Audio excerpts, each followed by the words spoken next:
ko kashe na to na ga maka ba kashe kashe na bismillah. أعوذ بالله وحده والصلاة والسلام على من لا نبي بعد وبعد السلام عليكم ورحمة الله وبركاته. wannan bidiyon za mu ɗan yi shi a takaice kuma a gurguje akan network marketing. Ana kira shi network marketing ko ka kira shi pyramid scheme ko multi-level marketing MLM.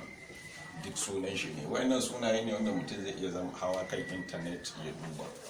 Amma kafin mu fara maganar mini network marketing akwai concept ko wasu abubuwa masu mahimmanci ginshiki na network marketing guda biyu da ya kamata mu kalla. Na farko shine mu kalli economy. Idan muka ce economy muna nufin tattalin arziki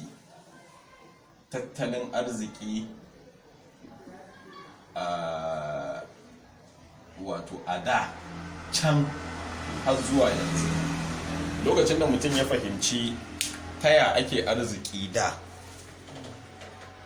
yanzu kuma taya ake arziki, to zai iya fahimtar ina samun arziki ya sa gaba. A asali tun fil azal yanayi na arziki lokacin zamanin ana kiran shi agrarian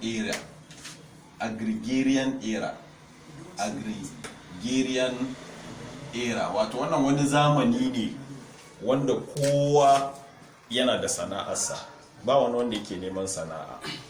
Ko dai a ce mutum makeri ne, gidansa gaba daya na makera ne, ko kuma gidan majema ne, ko kuma gidan masaka ne. Wato kowane gida yana da sana'ar shi, da maharba da masinta, kowa da sana'ar shi. Saboda haka ba wanda yake zuwa neman sana'a. Mutane suna zaune suna rayuwarsu suna jin daɗi, ba wani mai yi ma wani bauta. Har waɗanda suke noma, manoman da suke noma ƙasan sarki su suke biya, ba wai sarki ne ke biyan su salari ba. Saboda haka suna zaman suna cin ƙashin kansu. Daga baya sai aka zo aka kirkiro masaku da ma'aikatu, sai aka samu abin da ake ce ma industrial revolution. Wannan industrial revolution wani juya hali ne da aka samu na ma'aikatu. Wato aka fara kero motoci da injina. Wannan keron motocin sai motoci suka samu karbuwa a duniya a wannan lokacin. To amma babu ma'aikatan da za su zo su yi aiki a wannan kamfanonin. Saboda haka sai wasu suka zauna suna tunanin wasu irin mutane ma za su iya aiki. Sai aka ce mutumin da shi ake bukata ya aiki a industries shine wanda zai yi yanda aka ce, zauna ya zauna, tashi ya tashi, karka ci abinci sai karfe 12 kuma ka je karfe 1 ka dawo, awa 1 aka baka. Zai yi duk da shi magidanci ne, kakka yi bacci sai karfe kaza, ka tashi karfe kaza. To amma za a samar da irin wannan sai aka ce a bude makarantun boko.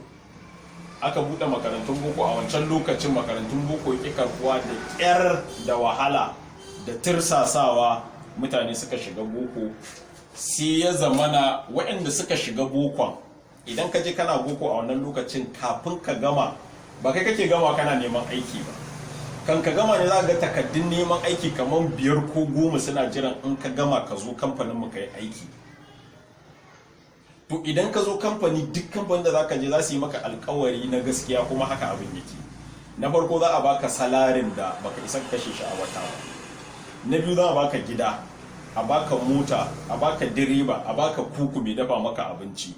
Saboda haka sai ya zama mutanen da suka bar wannan agrarian area suka bar wannan agrarian environment din, suka shigo industrial environment, idan suka komo ƙauyakunsu sai ko kaga sun yi kudi na ban mamaki.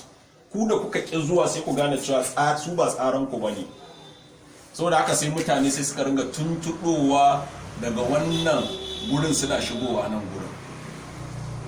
Yau sai aka zo aka yi ma wannan industry din yawan da ya ja abin da ake ce ma unemployment, wato rashin aikin yi.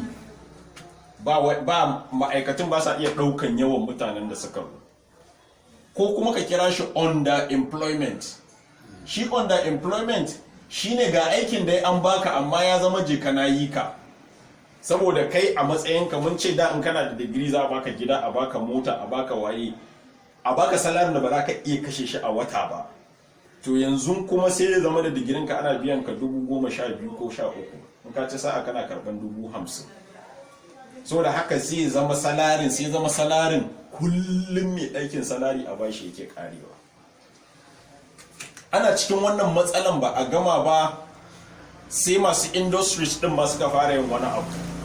Kana cikin aiki an ce yi kayi, bari ka bari, zo na zo, rubuta ka rubuta.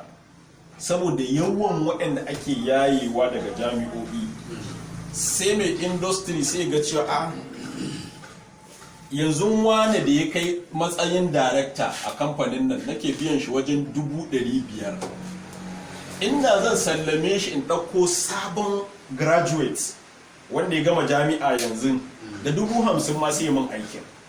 Saboda haka na aikin ka ba siɗi ba sa ɗaɗa sai a ce an sallame ka. Sai ya zama nan ya ƙara rincaɓewa. Ana haka sai wasu suka ƙirƙiro kwamfuta, aka ƙirƙiro intanet. To waɗannan computers ɗin da machineries ɗin shi ya kai mu ga abin da in ka gana maka kira shi information revolution. Aka shiga information revolution, aka ƙirƙiro kwamfutoci da intanet da waye. Sai masu kamfanin nan sai suka ga cewa yanzu idan muka ɗauki kwamfuta muka sa a nan, sai mai kamfani ga inda mutanen shi mutum 300 ne ma'aikatan shi, idan ya zo ɗebi masu kwamfuta, ya ɗebi kwamfutoci da inji machineries ya sa, ai mutum 100 sun isa, su mashin ba za a biya su salari ba.